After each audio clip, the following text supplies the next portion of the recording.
All right, I want to show you a couple of things that I think are going to take your breath away in the direction that we're headed. I'm going to warn you that there is some disturbing video in the next 10 minutes, and if you have small children in the room, please have them leave the room, turn the TV off, or pause the TiVo and watch this segment first. I want to show you first an interview on the BBC of respected advice columnist and TV pundit Virginia Ironside. I want you to hear what she said about handicapped babies. This was yesterday.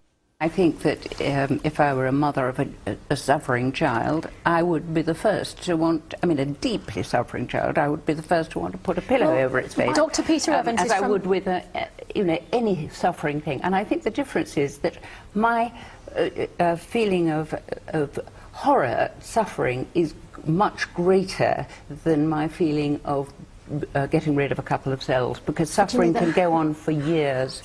I'm sorry, I was just about to introduce another guest there, but that's a pretty horrifying thing to say, that you would put a pillow over there. Of course I would, if it was a child I really loved who is in agony. I think any good mother would. That's going to cause some shock amongst people watching. I don't know any mother who wouldn't say that if there was nothing else that could be done, and it was just not true. Do you think that mothers would agree with you? I think a lot would. Maybe not any, but a lot. She'd be the first to put a pillow over the face of her baby if she was suffering and smother a handicapped child. Then she referred to killing a human baby as getting rid of a couple of cells. Who are these people?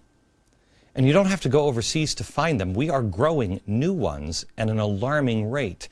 Peter Singer, he is the DeCamp professor of bioethics at Princeton University. He has proposed that parents who are not happy with their newborns, perhaps because they're disabled, but you can do it for any reason, should have the legal right to kill their babies up to 28 days after birth.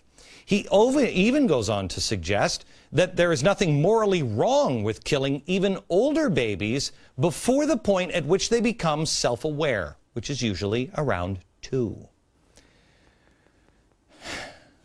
We're teaching this. These are the same people. This is the same beginning of the same trail that led to trouble and awful things in China and Russia and Germany. People that said it was humane to put people out of their misery in their arrogance. Notice that it was Ms. Ironside that wasn't even aware that she said something, as the host put it, what was it, pretty horrifying? Listen again. I was just about to introduce another guest there, but that's a pretty horrifying thing to say, that you would put a pillow over there. Of course I would, if it was a child I really loved who is in agony. I think any good mother would. This woman isn't even apologetic. Who is she?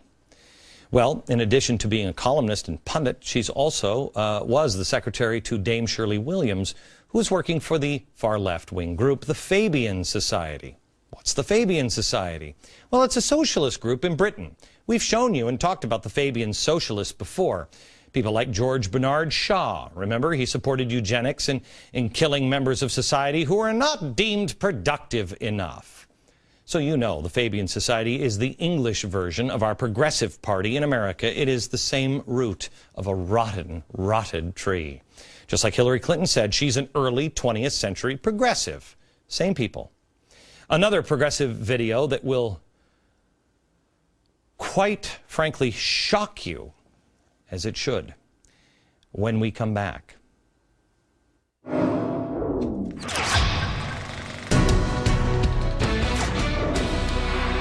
This morning when I got up, I checked theblaze.com, which is a news and opinion website from me, and I saw that video, and it is available, the video I just showed you about the lady at the BBC. That happened yesterday in Great Britain, and I want you to send that to every friend you have. You go on theblaze.com and get that video and send it to everybody. Wake your neighbors up. But there was also on the page, and they still are there, some videos that I'm going to show you next. Again, watch your children. Watch this before your children see it themselves.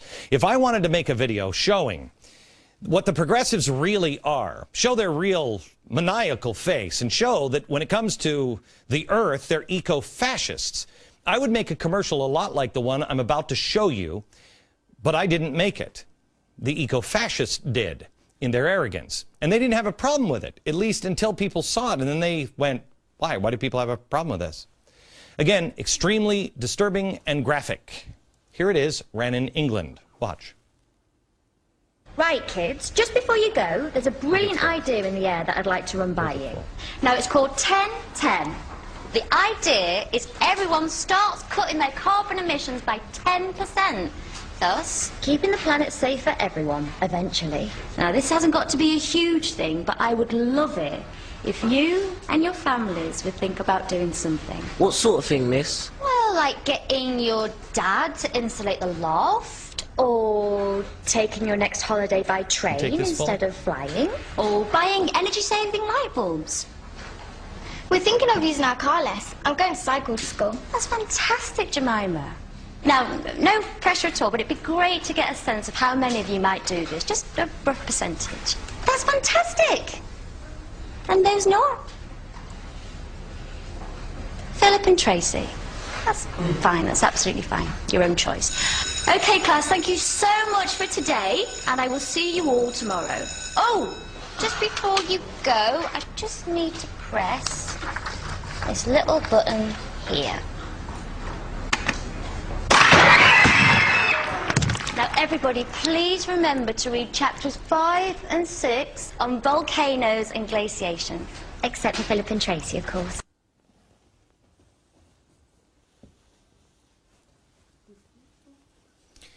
.10 founder and filmmaker Franny Armstrong explained why she would do an ad like this. She said, because we have about 4 years to stabilize global emissions, and we're not anywhere near doing that. All of our lives are at threat, and if that's not worth jumping up and down about, I don't know what is. Is that a nudge, or is that the beginning of a shove? You're going to have to decide. There's more to this ad, and it's disturbing connections here at home. Again, I want you to share that ad. They tried everything they could to scrub that from the internet. We got our hands on it, and it's at theblaze.com. There's 3 other ads like it. Send it to everyone you know. More disturbing connections from that ad over in Great Britain here, and I'll show those to you next. Right before the break, I showed you a disturbing ad from a group called 1010global.org. But we went to this website, and we looked for their partners. Who's partnering? We tried to do some investigation here. We found this one. It's 350.org. If you click on 350 and you scroll down, 350.org, can you click on it? Click on it, and now scroll down. You'll see their updates, and you will also see, oh, the 10-to-10. They are a partner with the One Nation Rally. One Nation Rally, of course, was the group of radicals this weekend. Radicals, environmental revolutionaries, and communists that endorsed, I guess, what's left of the Democratic Party and the president. And the president has endorsed the rally. Please go to theblaze.com where you will find these videos, the woman advocating smothering suffering children, and the eco-fascism clip. I want you to send them to everyone you know, and join us back here tomorrow for much, much more. We'll leave you with a bright note next.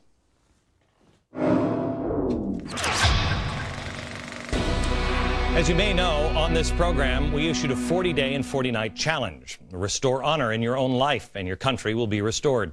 Well, all this week, we're checking in on Americans who have accepted that challenge. Watch.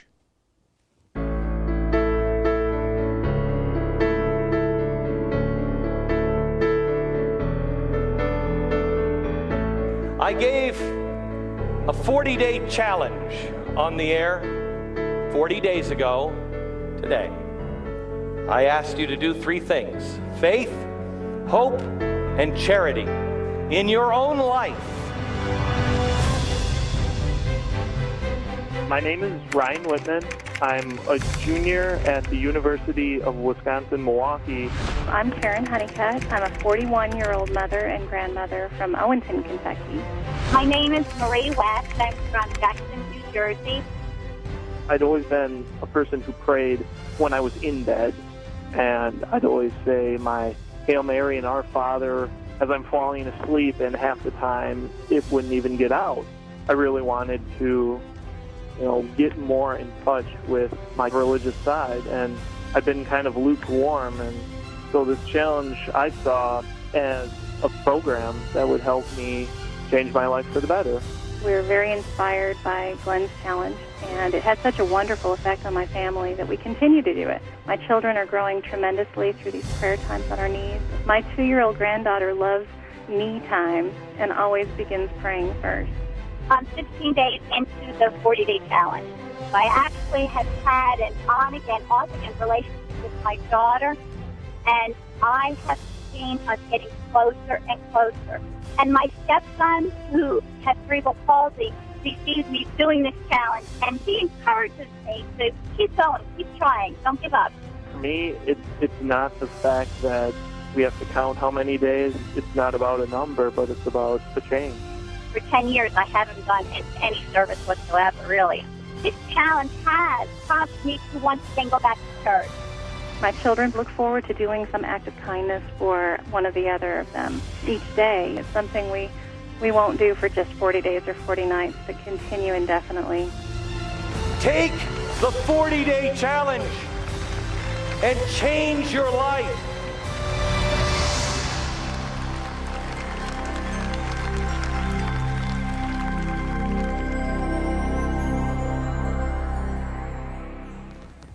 America, I know this will change your life.